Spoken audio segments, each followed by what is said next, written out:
On a cold day in January 2013, Marta Pizel came back from a trip to the shops to find that she was unable to enter her apartment building in the eastern Warsaw suburb of Grochow.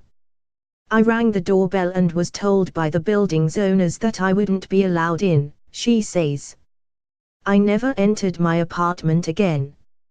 It turned out that Pizel's apartment building had just been reprivatized, meaning that the heirs to the building's pre-war owners had successfully claimed it back from the city authorities after it had been nationalized under the communist government of the 1940s to 80s.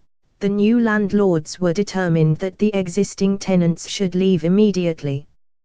Although her disabled husband and 11-year-old son were allowed back in occasionally, Pizel was consistently refused entry, forcing her to move between her parents' home and the spare rooms and sofas of various friends. 6 months later, the building was sold to a developer with plans to demolish it and build a smart new development in its place. Passing by on the day the demolition was due to begin, Pizel watched as her possessions were thrown out of the window onto the snow below. "They put some of my things in a nearby garage, but nearly everything was ruined by the damp and the mold. My jewelry and kitchen utensils disappeared." Decades of communist rule in Poland means that a lot of people believe that public ownership must always be bad.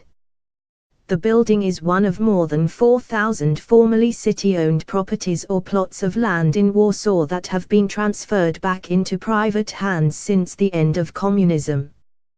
But although it is a process that has been going on for decades, it is only recently that a light has been shone on this dark side of Warsaw's post-communist transformation, revealing grisly details of fraud, corruption, social cleansing and murder. When the Red Army entered Warsaw in January 1945, it found a smoking ruin. 5 years of Nazi German occupation and 2 uprisings had left more than 700,000 people dead, more than half the city's pre-war population. Hundreds of thousands more had been evacuated, deported or held in Nazi or Soviet prisons and camps. The war had also taken an epic toll on the city's physical infrastructure, with some 10,000 buildings, over 90% of the city's dwellings destroyed. Faced with rampant homelessness, and uncertain as to who might still be around to reclaim their property, in October 1945 Poland's new communist authorities issued the so-called Bierut Decree to facilitate the city's reconstruction. Named after communist leader Bolesław Bierut, the decree transferred ownership of all land within the city's pre-war borders to the municipal authorities. In theory, property owners could claim restitution or compensation under certain conditions. In practice, the vast majority of claims were ignored or refused. Although the Polish People's Republic was abolished in 1989, the Bierut Decree remains in legal force.